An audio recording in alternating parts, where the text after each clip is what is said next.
Hi అండి. మీ Sai vlogs. ఉల్లిపాయ పకోడీ లగాన్ చేసుకుంటే లోపల సాఫ్ట్‌గా, పైన క్రిస్పీగా చాలా టేస్టీగా ఉంటాయి. దీనికోసం నేను 4 ఉల్లిపాయలు ఇలా పొడవుగా కట్ చేసి పెట్టుకున్నాను. దాంట్లోకి ఒక స్పూను కారం, ఒక స్పూను వాము, రుచికి సరిపడా సాల్ట్ వేసి ఉల్లిపాయలని ఇలా బాగా మెత్తగా పిసకాలి. అందులో వాటర్ అంతా బయటకొచ్చేలా. అలా బాగా పిసికిన తర్వాత ఒక 10 నిమిషాలు పక్కన పెట్టాలి. ఉప్పు, కారము, వాము ఫ్లేవర్ అంతా ఉల్లిపాయకి బాగా పడుతుంది. ఇలా బాగా మెత్తగా పిసుక్కుంటే 10 నిమిషాల తర్వాత కూడా ఆ నీరంతా బయటికి వస్తుంది కదా! ఉల్లిపాయలో ఉన్న వాటర్‌కి సరిపడా మనం శనగపిండి వేసి కలుపుకోవాలి. మనకు ఇంకా వాటర్ వేసుకోవాల్సిన అవసరం ఏం లేదు. ఆ ఉల్లిపాయల్లో ఉండే తడితోనే ఈ శనగపిండి సరిపోతుంది. ఇలా బాగా కలుపుకున్న తర్వాత ఆయిల్ హీట్ అయిన తర్వాత ఇలా పకోడీ వేసేసుకోవడమే.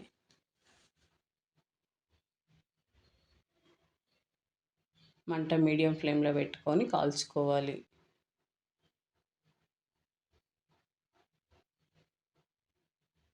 రెండు వైపులా కాల్చుకొని తీసేసుకోవాలి. అంతేనండి, ఉల్లిపాయ పకోడీ రెడీ.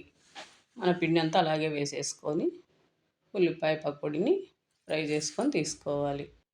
అంతేనండి, ఒకసారి ట్రై చేయండి, చాలా టేస్టీగా ఉంటాయి.